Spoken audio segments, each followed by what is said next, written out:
That's us. You're good? All right.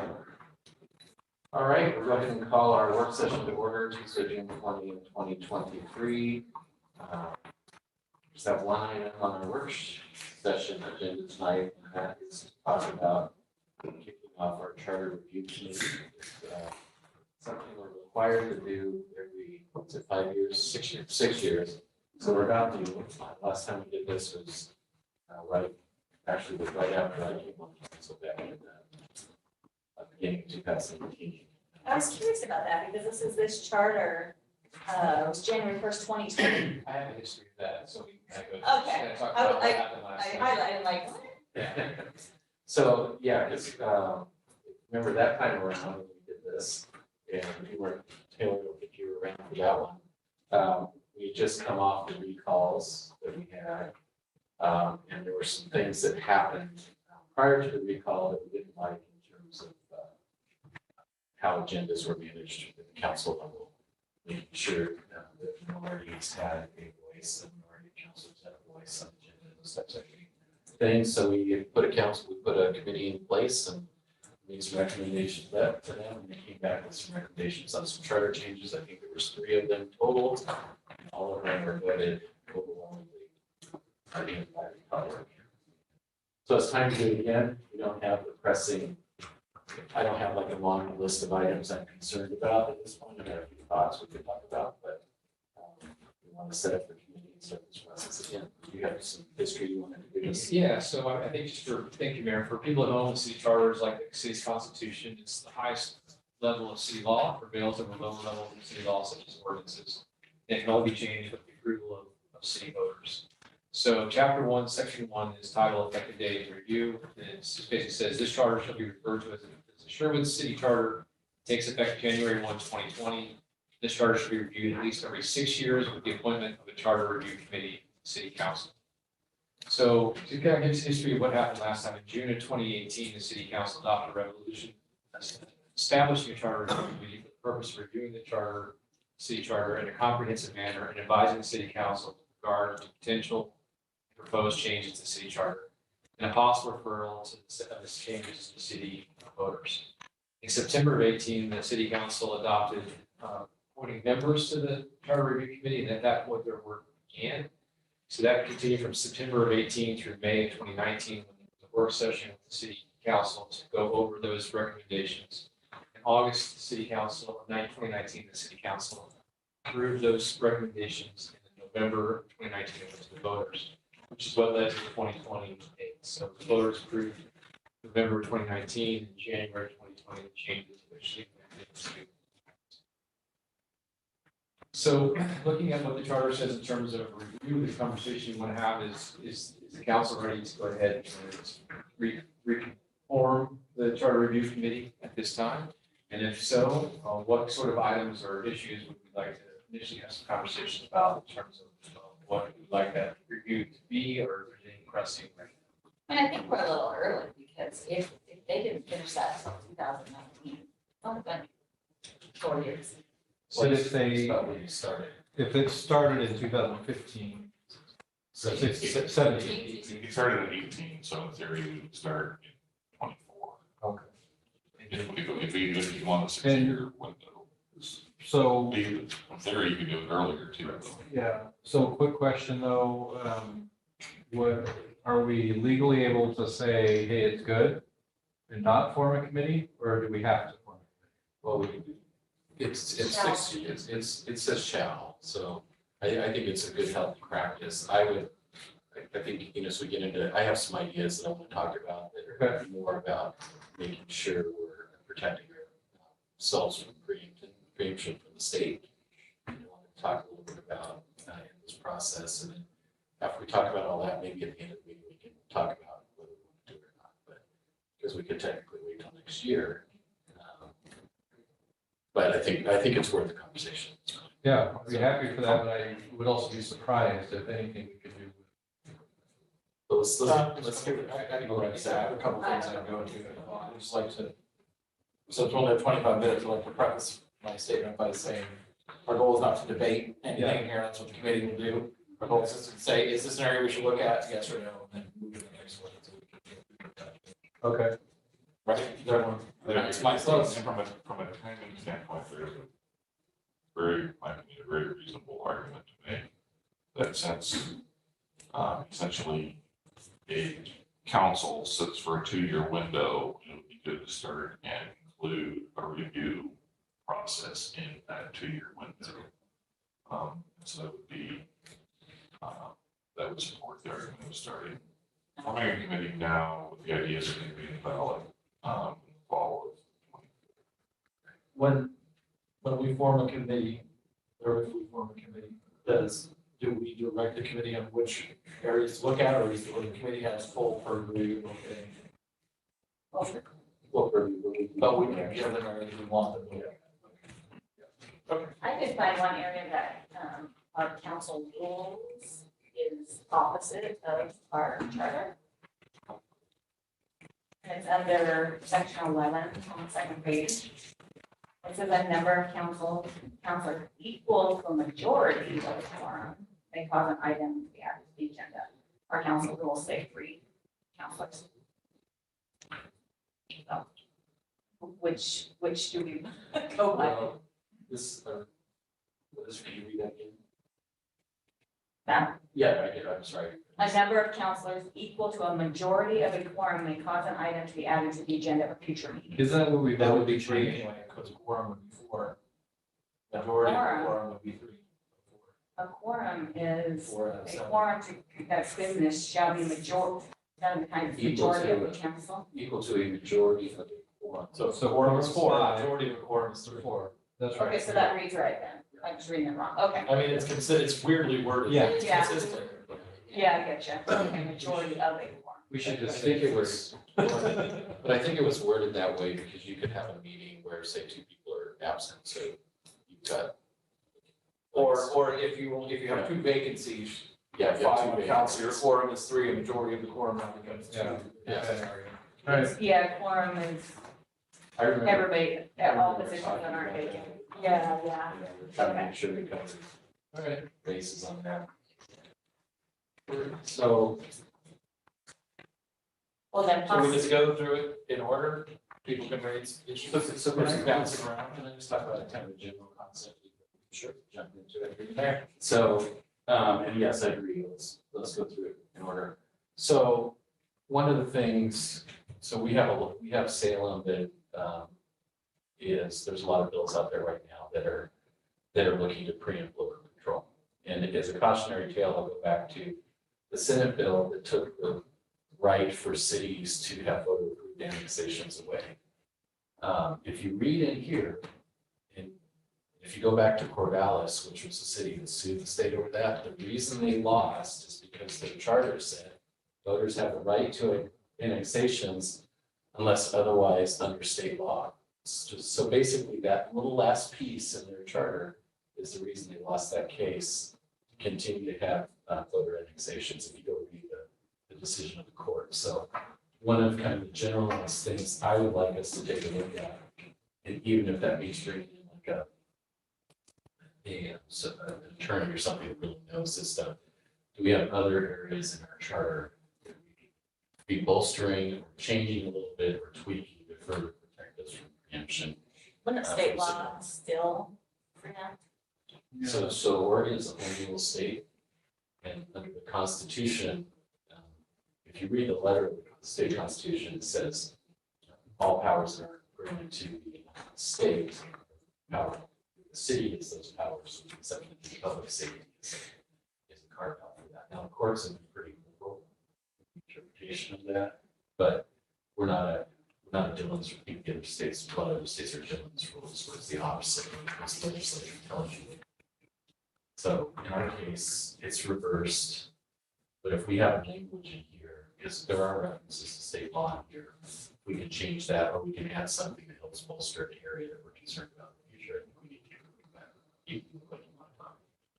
I think it would be an interesting question to give a pretty well-versed attorney from the Oregon cities, right? Let's just to pose the question. That absolutely, we must abide by the Oregon Constitution. But if we have an existing provision in our charter, I don't know. I don't know truly the answer, but I spent some hours time asking, hearing the answer. It's interesting. I mean, I think it's a good idea to consider. I haven't reviewed your charter enough to know if there's like weaknesses for preemption, but I do think it's a good idea to have someone analyze it from that perspective. I bet you Corvallis might Yeah. share some perspective. And if they did anything as a result of the court ruling on that point, years ago, if they alterations to their charter as a result. I don't know. I don't know the answer. So is the preemption thing something we can do in a blanket fashion, or does it have to be put in, weaved in throughout? I agree with Keith. I mean, we need to get some experts on that, but I think it could be two ways. It could be if we're referencing state law now, right? So we're not subject to that. To their changes. Right. The other side of it is if there are things we should be adding to our charter to just solidify our local control and state assignment. This is another thing. That's kind Okay, of. I definitely agree with looking at those avenues. So that was just kind of, so I just want to get down to the table as we're thinking about this, but to Doug's point, let's go through it section by section and see if we have thoughts. Start with names and boundaries. I don't see anything. Either one. Two, three.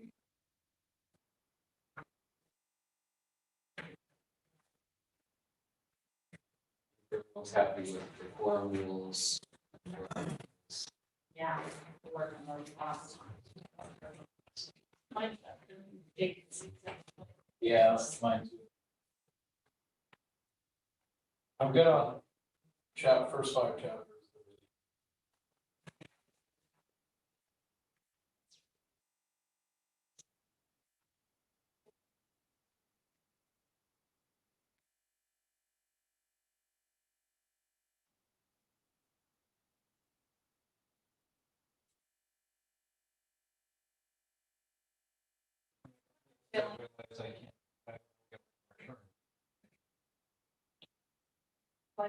So you can only do 3 consecutive terms. Oh, regardless of. Regardless of how much. That one is a little weird, like it feels like it should be more like the presidential rule, where if if you're filling this for less than 2 years, you should be able to run another. Yeah, and more than yeah. 2. I thought it said about 12. No, it says regardless of whether the council served the full 4 years of the term. So if you were And so, disappointed. for so in six- my case, I only served like 4 or 5 months of the previous term. And that counts as a whole term. So that counts as the whole term. And I was like, oh, that's interesting. I may be sick of it by then, so I don't know. But you may not. But and yeah, so- yeah. You But still so, got 7 more years you're eligible before you. I know, but that's why I'm saying, I don't know that I need to change it now. I've got 1 more term Yeah. before I have to worry about it, but. You also don't want to change it at the time that it's self-serving. The code Oh, will that's pick true. up on that. But I also don't, but I don't know if this is a solution looking for a problem, right? Is this something where, We only had 2 counselors in the last 25 years served for 12 years.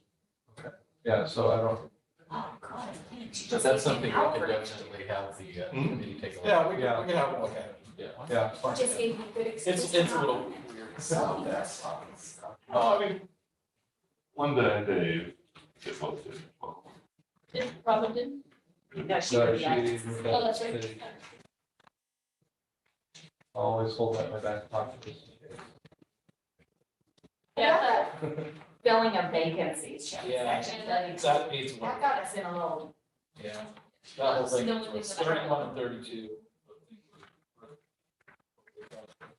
So the reason we did 45 days, we just need to change the window is because several years ago, under Clark, because we didn't have the 45-day rule in there, And knowing that her voting block would be affected, refused to put that on the agenda for months and months and months. So, Dan King.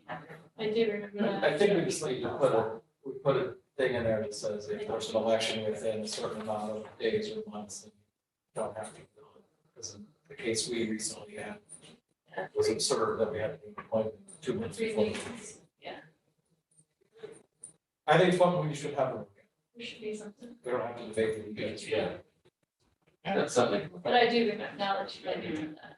Lots of months and months. Yeah, or, We even did yeah, interviews we with we can have them debate it, because you could even just give it some flexibility, right? You know, but where it's like, If I'm concerned to put something on the ballot, modify it, we'll see. Yeah. yeah. Because Bill Middleton did something similar to that one. I was wondering on, section 33, city manager. F, it says the manager has no authority over the council or over the judicial function of the municipal judge. Wondering why we also never put, we didn't put city attorney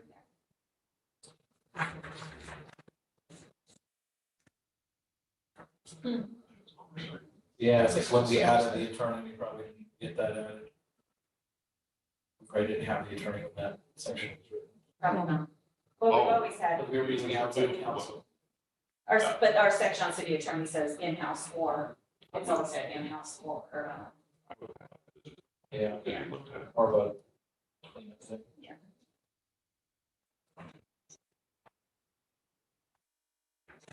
I don't really have anything else. Did we want to also, again, have them look at section 47, the 2%? Thing that's gonna be hamstring us I think we, badly. it still needs to be a discussion. I would have them debate it. And then the last thing. Idea.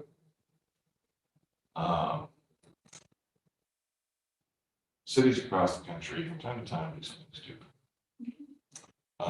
And learn one thing, and that namely is, they'll sell a utility. And do I ever see it happening? No. What is it? Cities have been known to sell utility law. Can you give an example, just So so? something Like a similar. water district, Okay. and so then they sell it to a for-profit water entity. It's like the dumbest thing. Or a broadband? So something we should add for city So something- utilities, similar to the something- park one. Yeah, but something and make it very difficult. Not only like a mass majority council within a community, that has to be like a super majority in the community almost. And similarly, do we want a higher threshold in order for the city to become part of a new special district? Because I love special service districts. That's a great example of what I was talking about.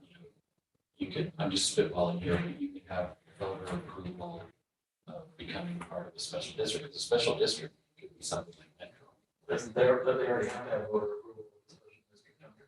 So currently, there is a threshold on, but we can make it more, should we make It's it? just majority vote, right? Right, but I believe it's majority of council, majority of the community, but should it be a higher threshold that council? To weigh in. I'm just I could just worry about an alternate scenario where you do something like that and then down the road, it hamstrings you the opposite way that you're thinking. Right? You could see a scenario where it might be really desirable to form a special district, but you've made it so onerous now that. Well, if it's a great idea, then it should warrant, mass. Kind of majority of those guys. But it's not to decide today. Just want to have a look at it. So those are things that just in the back of my mind, it's like, you know, it'd be dumb for the city to ever sell a utility, Is there ever a or combine with another utility, you know, lose control of a utility. is there ever a scenario where that has been the right decision? I mean, I'm not for it. I actually think that we're running our well, but you know what I mean? Like, are we again hamstringing ourselves? But for me, it's just making it a higher. So it has to be intentional and not like squeak through by the skin of the Right. teeth. I would tend to agree with that. Yeah. We'd have made a decision to join 12 Valley Water years ago, we'd be facing massive rate hikes right now. So, And I'd like to, or is our broadband classified as a utility? I'd hope it, or, I mean, the question are, it should be. but similarly, you know, we believe that it's going to be a great asset or we believe it's a great asset now, it's going to be a greater asset, something we should always retain, and blah, blah, blah. that brings up a really good point. You know, clearly defining in our charter that broadband is here. Yeah. So, because it's not in here right, clearly right now, so the state can come down and say, we're no longer gonna allow municipal broadband. Yeah, and I'm worried about that more than anything, because it's like, well, Comcast has much better lobbyists than you, right? And so, Well, they're not better. They just- well, there's a lot more of them. Sure. They just have a lot of money. Yeah. They have. But no, but that's exactly the kind of thing. Yeah. I even thought about that one, it's a great point. Yes. You know, those are things we want to protect against. Is this our current charter?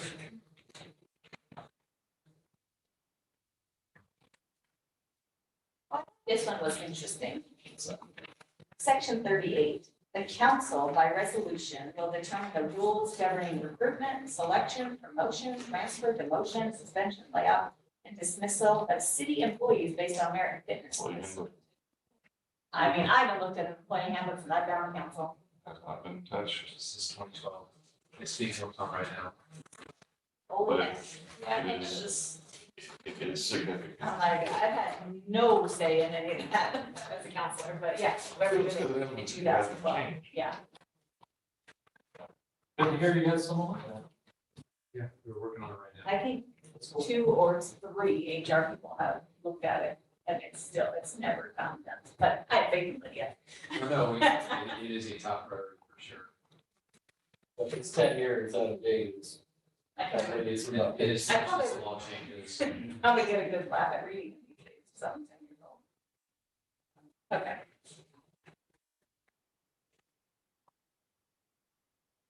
anything else?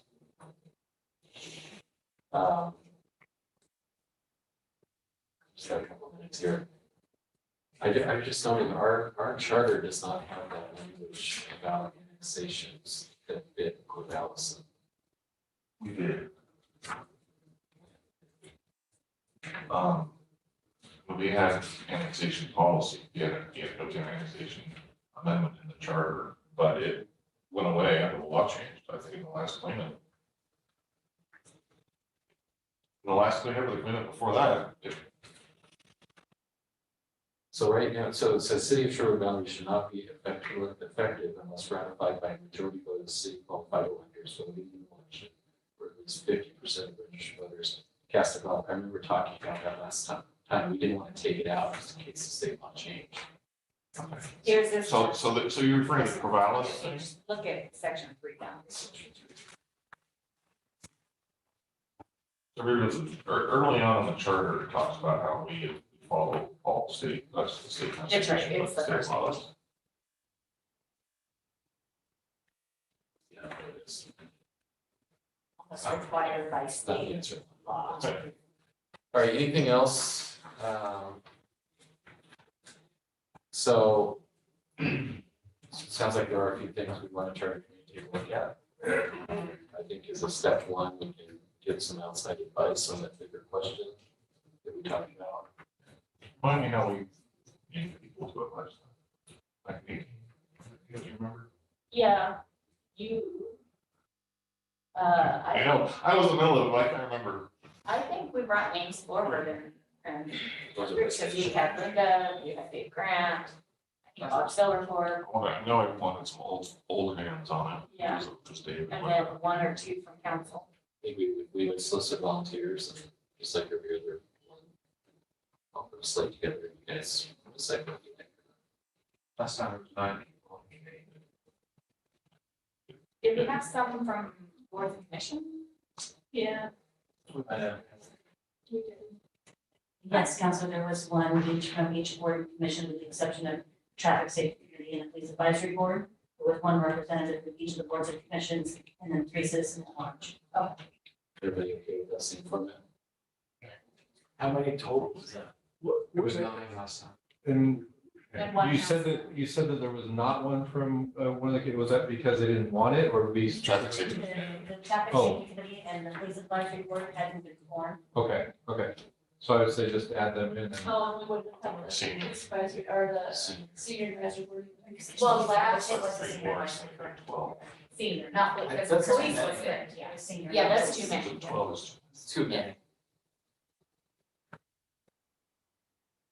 Well, except that still. you can still meet with only 7. So I would suggest, still 3 at large, 6 from board and commissions. And Council. Yeah, 6 from boards and commissions, but no more than 1 from any. And we So just we can put pick the out, best 6 applicants. we just put out requests, we would like. Or who's interested. Right, only one from council. One. All right, Got all that? do we want to throw in whether the mayor should be a 4-year term or 2? I know that's come up in the past, and the other thing that's come up a bit is we've talked a few times on council members being by position or how it works. I would. I'm just throwing them out there. I'm suggesting. Yeah, I don't think we're big enough. Yeah, I was gonna say, I No, feel we've had like, positions for years. It's not a size thing. no, I feel like the school board election was a little bit weird how Totally agree. there was four or 5 for one position and 1 for another. You know what I mean? It's like, It let's leads get the itself to some real gamesmanship. Yeah. where You end up with less, I in like case, I like the way we have it now too. What do you call it? beauty that. contest. It's up. what's the pros for going to a 4-year term on mayor? That Just, he can continue doing work rather than have to run every few years. I Yeah. would say, and I want to be careful because I don't, obviously this would be for the next term, but it is, as I've been working out in the region, building relationships, to get, from a policy point of view, bringing dollars to our city, working regionally on issues like with Bruce around economic development, 2-year term is pretty short. It's pretty short. I think what, Most of the other cities in our area, So they're all 4-year. No, that's, summer term. Some are 2, most do.